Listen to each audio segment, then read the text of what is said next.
1 Corinthiens chapitre 3, je lis au nom de Jésus. Les chrétiens appartiennent au Christ. Pour moi, frères et sœurs chrétiens, je n'ai pas pu vous parler comme à des personnes qui ont l'Esprit Saint. Je vous ai parlé seulement comme à des personnes faibles, à des chrétiens qui sont encore des bébés dans la foi.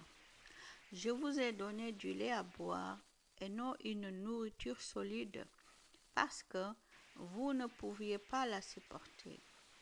Mais maintenant, vous ne pouvez toujours pas la supporter parce que vous êtes encore faible. En effet, parmi vous, il y a de la jalousie et des disputes. Alors, est-ce que vous n'êtes pas des gens faibles? Est-ce que votre façon de vivre n'est pas encore bien humaine? Quand l'un de vous dit « Moi j'appartiens à Paul », quand un autre dit « Moi j'appartiens à Apollos », est-ce que ces paroles ne sont pas encore bien humaines? Apollos c'est quoi? Et Paul c'est qui? Apollos c'est qui? Et Paul c'est qui? Nous sommes seulement des serviteurs de Dieu. C'est par nous que vous êtes devenus croyants et chacun de nous a travaillé selon les dons que Dieu lui a faits. Moi, j'ai planté, Apollos a arrosé, mais c'est Dieu qui a fait pousser. Celui qui plante n'est rien, celui qui arrose n'est rien, mais celui qui fait pousser est tout, et c'est Dieu.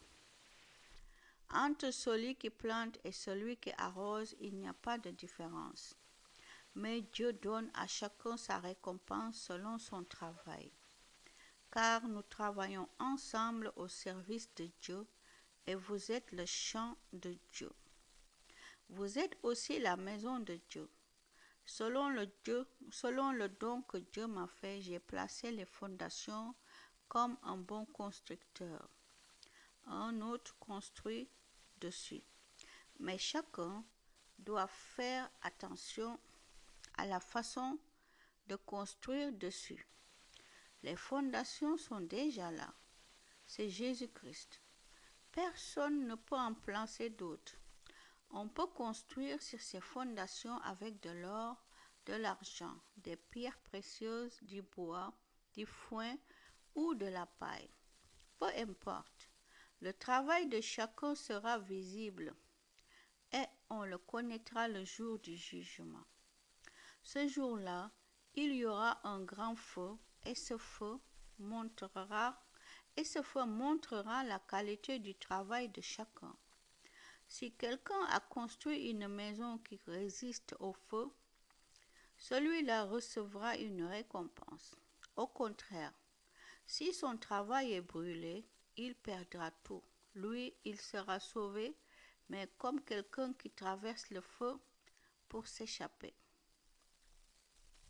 Vous êtes le temple de Dieu, et l'Esprit de Dieu habite en vous. Vous ne savez donc pas cela? Si quelqu'un détruit le temple de Dieu, celui-là, Dieu le détruira. Oui, le temple de Dieu est saint et ce temple, c'est vous. Personne ne doit se tromper sur soi-même. Si quelqu'un parmi vous se prend pour un sage à la manière des gens de ce monde, qu'il devienne fou pour être vraiment sage.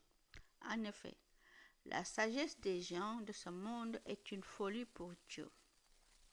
C'est pourquoi les livres saints disent « Dieu attrape les sages au piège de leurs mensonges ». Ils disent aussi « Le Seigneur connaît les pensées des sages. Il sait qu'elles ne valent rien. Alors personne ne doit se vanter à cause d'un être humain, car tout vous appartient.